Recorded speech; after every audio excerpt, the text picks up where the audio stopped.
Coste, dont je salue le travail et l'engagement sans faille sur le sujet des mineurs vulnérables, nous permet de discuter aujourd'hui de la protection de l'enfance qui doit retenir toute notre attention, en particulier dans le contexte actuel de pandémie que nous traversons.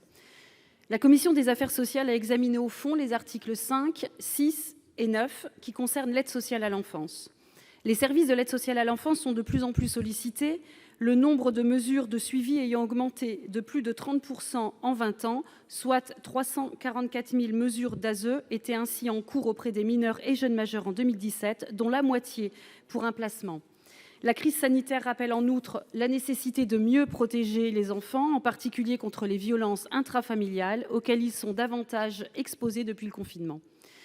Cette situation nous impose de renforcer la prévention et la prise en charge des mineurs vulnérables, dont ceux victimes de maltraitance ou de carences éducatives. Il existe malheureusement une certaine hétérogénéité dans l'accompagnement des mineurs et jeunes majeurs par l'ASE selon les départements, bien souvent par manque de moyens. C'est ce que j'ai pu constater pour l'examen de l'article 6 de cette proposition de loi.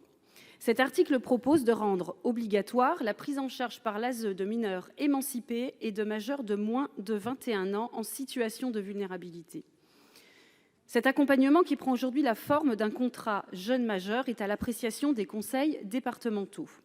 La commission a émis plusieurs réserves sur la mesure proposée qui risque, d'une part, de créer d'importantes dépenses non compensées pour les départements, au risque de diluer les moyens consacrés à l'ASE.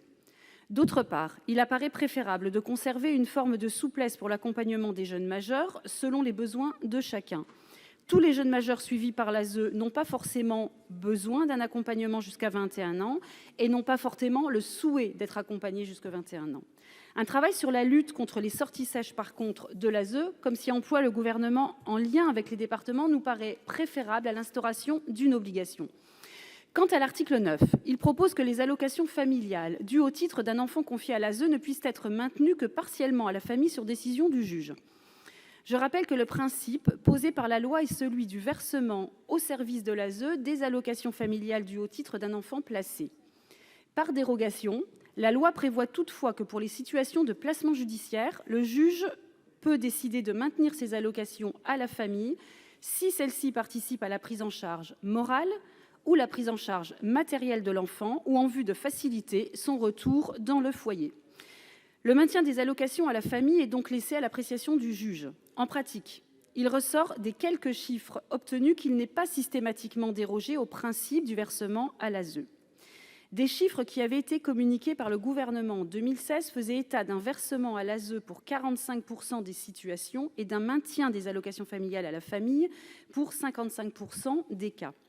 J'ajoute que dans certaines situations, il ne paraît pas opportun que ces allocations soient retirées à la famille, par exemple dans les cas de placement en urgence de courte durée, les placements au titre de l'enfance délinquante ou encore pour les familles nombreuses où des liens sont encore maintenus avec l'enfant.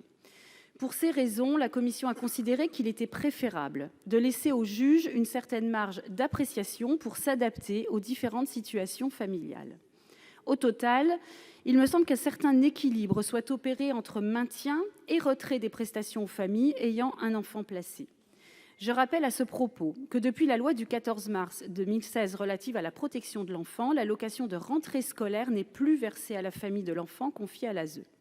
Elle est reversée à cet enfant sous la forme d'un pécule lorsqu'il atteint sa majorité. Pour l'ensemble de ces raisons, la commission des affaires sociales n'a pas adopté les articles 5, 6 et 9 de la proposition de loi. Nous entamons donc notre discussion sur la base du texte initial déposé par notre collègue Josiane Costes. L'examen de ce texte est aussi l'occasion d'échanger sur les voies d'amélioration de la protection de l'enfance qui connaît encore de trop nombreuses insuffisances.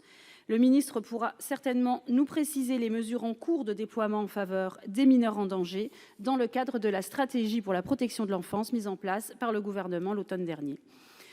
Vous pouvez aussi, monsieur le ministre, nous indiquer quelles mesures sont engagées ou envisagées pour soutenir les acteurs de la protection de l'enfance, en particulier les familles d'accueil, dans le contexte de la crise sanitaire. Nous devons leur apporter sans tarder les moyens de poursuivre leur mission pour protéger et accompagner les mineurs vulnérables. Je vous remercie. Merci, cher collègue. La parole est maintenant à monsieur Adrien Taquet, secrétaire d'État auprès du ministre des Solidarités et de la Santé.